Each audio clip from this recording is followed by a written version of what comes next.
দেহের সঙ্গে মনের কি সম্পর্ক আপনার মনে হয়?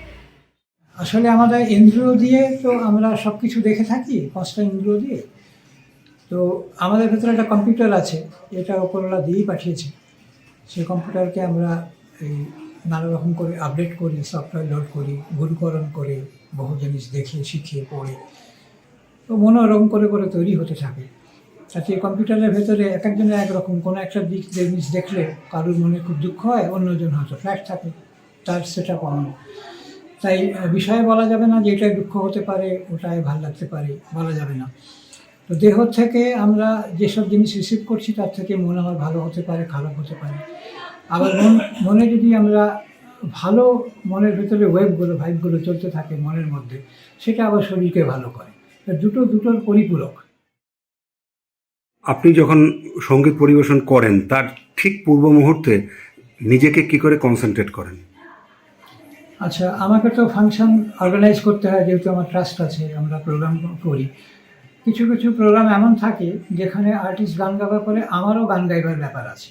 কারণ আমি তারপর আগের মুহূর্তে হয়তো আগে আর্টিস্ট তিনি নামবেন, যখন উঠবেন তখন তাকে কী করে সম্বর্ধনা দেবো, নামবে তখন কার সঙ্গে কী কী জিনিস যাবে, কে কোথায় কোন কাজ করবে, আমি সবগুলো তখন চতুর্দিকে ঘুরে ঘুরে অডিটোরিয়ামে খেয়াল করে যাচ্ছি। অর্থাৎ আমার শরীরে এবং মনেতে খুব গতি দেওয়া আছে। শরীর চঞ্চল, মন চঞ্চল। এবার আমাকে গান করতে বসতে হবে এবং ক্লাসিক্যাল মিউজিক বিলম্বিত গাইতে হবে। অর্থাৎ আমার শরীর মনের সমস্ত লয় আমরা বলি মিউজিক্যাল টার্ম, সেই গতিটা আমাকে নামিয়ে আনতে হবে। তাহলে একটু চুপ করে রইলাম, কারোর সঙ্গে কোনো কথা বললাম না, 2-5 মিনিট হতে হতে ওটা আস্তে আস্তে ঠিক হয়ে আসে।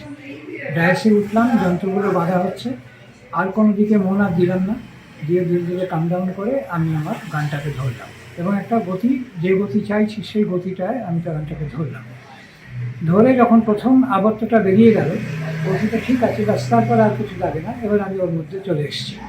এবারে বিলম্বিত মধ্যে লয় দ্রুত যা যা গান চাইবে আমি করতে পারবো। তখন আর আমি তাকাচ্ছি না যে আমাকে অর্গানাইজ করতে হবে কিছু। কিন্তু ওই দুটো গতি দুটো মাঝখানে থাকে। এটা আমি অনেক সময় বলি, ফুটপাথ দিয়ে আমরা হাঁটছি, ওই গতিতেই নেমে গেলাম মেন রোডের ওপরে, একটা গাড়ি আমাকে ধাক্কা মারলো, কারণ তার চেয়ে বেশি গতিতে ও যাওয়া আসা করছে, এটাকে কাম ডাউন করতে হয়, ওর গতির সঙ্গে আমাকে মেলাতে হয়। তো ওই লয়টা হলো সবচেয়ে কঠিন, লয় মানে গতি, সবচেয়ে কঠিন লোককে বোঝানো আর নিজেকে বোঝানো।